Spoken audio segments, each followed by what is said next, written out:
ازيكم يا شباب، عاملين ايه؟ النهارده حلقه خفيفه وسريعه كده، هندردش شويه عن ليه حمزه هيضيع مستقبله. طبعا يا صديقي كلنا عارفين ان حمزه اخر ماتش ليه هو كان ماتش اللقب اللي كسب فيه البطل دي بي، ومن الطبيعي يا صديقي ان حمزه تشيمايف بعد ما ياخد اللقب او اي حد غيره يلعب كذا ماتش علشان يدافع عن اللقب بتاعه، فبالتبعيه يثبت ان هو رقم واحد في الفئه الوزنيه وان هو فعلا يستحق الحزام اللي معاه. ولكن يا صديقي على العكس تماما، حمزه لسه ما تحددلوش اي ماتش لحد دلوقتي ولا اي خصم، سايب الدنيا يا صديقي مبهمه تماما ومفيش اي حاجه ولا اي اخبار عنه خالص. فايه سبب كده؟ وهو بيجري ورا ايه؟ وعايز يوصل لايه او لمين؟ كده واكتر هنعرفه في فيديو النهارده. فقبل ما نبدا ما تنساش تعمل لايك للفيديو، تشترك في القناه، بس كده يلا بينا. طيب زي ما قلنا يا صديقي، مرت فتره مش قليله على فوز حمزه بالحذاء، وكان من الطبيعي جدا ان احنا نبقى عارفين دلوقتي هو هيلاعب مين الماتش اللي جاي. وكمان يا صديقي حمزه المفروض ان هو فاهم حاجه، ان الماتش وانت بطل ان انت تكسبه بيبقى تاثيره في قوه الكارير بتاعك وقوه الارث بتاعك، يعني ان انت تدافع عن لقبك كذا مره ده بيضيف كتير جدا ليك كلاعب حتى بعد الاعتزال، وطبعا بيبقى اكبر كقيمه ماليه او كجائزه بتاع الماتش. واي حد مكان حمزه بيحاول ان هو يوصل لكده، بس حمزه صديقي عطاها واحده همبكه الكارف وكرف لكل ده حرفيا وما ادالوش اهميه. وهنا هيفضل السؤال يا صديقي اللي انت بتفكر فيه واللي انا عامل الفيديو علشانه، هو ليه حمزه اصلا بيتصرف كده ومش بيتصرف زي العادي؟ وليه ما يلعبش اي حد في الفئه الوزنيه بتاعته علشان يعزز مكانته كبطل بفوز ودفاع عن اللقب؟ لدرجه يا صديقي ان حمزه اول ما اتحط قدام الامر الواقع ان هو لازم يلعب ماتش دفاع عن اللقب ضد اللاعب يا صديقي نصر الدين الداغستاني، طلع حمزه وقال لك لا انا مستحيل العب ضد حد مسلم غيري، ومستحيل العب ضد حد داغستاني عشان ده هيعمل فتنه بين الداغستان والشيشان، واحنا جيران ومسلمين ومن امه واحده ومش عارف ايه وبلا بلا بلا بلا. هتقول لي يا صديقي طب ما الكلام ده حلو، ايه المشكله في اللي حمزه بيقول؟ هقول لك يا صديقي ان حمزه اخر واحد تاخد من بقه او من لسانه الكلام ده. هتقول لي ليه؟ هقول لك لان هو ببساطه اصلا ليه ماتش قديم قبل ما يخش اليو اف سي وهو بيلاعب اكرام علي سكرو الداغستاني المسلم، وكمان كسبه بالكي او واحتفل والدنيا عادي ومفيش حاجه، فاهم؟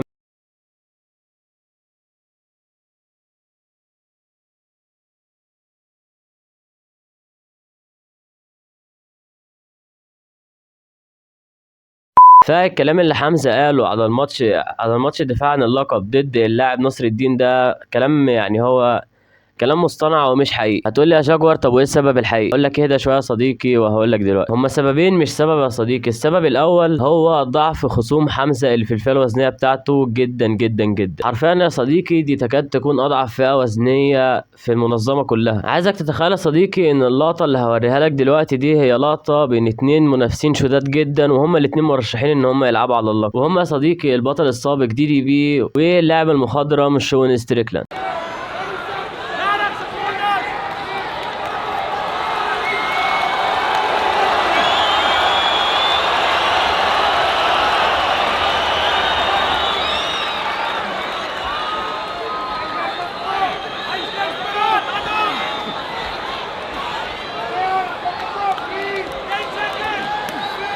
حرفيا يا صديقي الاتنين بيقدموا عبث كبير جدا جدا جدا. انا وانت في الاسبارنج مش بنلعب كده اصلا بالعبث اللي هم بيلعبوا بيه ده، بس هيجي واحد منكم دلوقتي يقول لك طب ما جاكوار هي دي يعتبر حاجه حلوه، الراجل هيلاعب الاتنين دول ماتشين مضمونين، هيدافع عن لقبه مرتين، هيجي له فلوس كويسه، ومش بعيد ان هو يعمل عليهم لقطه كويسه والفلوس هتزيد والشهره هتزيد. هقول لك يا صديقي كلامك صح، بس حمزه ذكي جدا، هو عنده رؤيه اكبر بكتير من اللي انا وانت بنبص بيها دي. هتقولي طب ما تنجز يا جاكوار وتقول هو بيفكر ازاي؟ هقول لك بص يا صديقي، حمزه دلوقتي بيفكر في ان هو يلاعب اليكس بيريرا، وعمال يطارده بقاله مده كبيره جدا، وقال كذا مره ان هو عايز يطلع للوزن الخفيف التقيل. هتقولي طب يا جاكوار اشمعنى اليكس بيريرا؟ يعني طب ما يلاعب اي حد من اللي عنده. هقول لك لان ببساطه اليكس بيريرا يعتبر واحد من الجوتس اللي في اللعبه، وماتش زي ده بالنسبه لحمزه هيبقى ضربه كبيره جدا لكل منافسينه. وضيف على كده لو حمزه كسب اليكس بيريرا هيحط نفسه كرقم 2 بعد جون جونز في المنظمه كلها على طول، وجون جونز طبعا احنا عارفين ان هو بيتهرب، فاحتمال كبير ان هو يتهرب ويخاف يلعب. ولكن بصراحه لو حمزه تشيمايف كسب اليكس بيريرا انا شايف ان الضغط هيبقى كبير جدا على جون جونز ان هو يلعب ضد حمزه، وبالتالي ده بيدي الحق لحمزه ان هو يطالب باللعب ضد جون جونز. شفت يا صديقي كل الكلام ده انا وانت ما بنبقاش واخدين بالنا منه وما بنفكرش فيه قوي، ولكن يا صديقي حمزه عشان عنده رؤيه مختلفه وعايز يبني مجد بجد ويحفر اسمه في تاريخ الام ام اي كلها، خطوه زي كده هتبقى مهمه جدا جدا جدا بالنسبه له، وبيوضح لك حاجات كتيره في شخصيه حمزه اصلا ان هو مش عايز مجرد فلوس، لا هو هو عايز المجد الحقيقي، وبيقول لك انا مش محتاج فلوس اكتر من كده، وانا عايز اكل واشرب واتمرن واعمل اسم حقيقي في تاريخ اللعب. هتقول لي يا جاكور طب لو حصل الماتش يا ترى مين ممكن يكسب؟ هقول لك يا صديقي ان حمزه عنده فرصه كبيره جدا جدا جدا ان هو يكسب. هتقول لي يا صديقي بس اليكس بيريرا مش سهل برضه. هقول لك يا صاحبي ان اليكس بيريرا ما لعبش ضد مصارع تقيل قبل كده، واحنا عارفين ان حمزه واحد من اقوى المصارعين في تاريخ الام ام اي حرفيا. هتقول لي ايه ده، هو مش اليكس بيريرا لعب قبل كده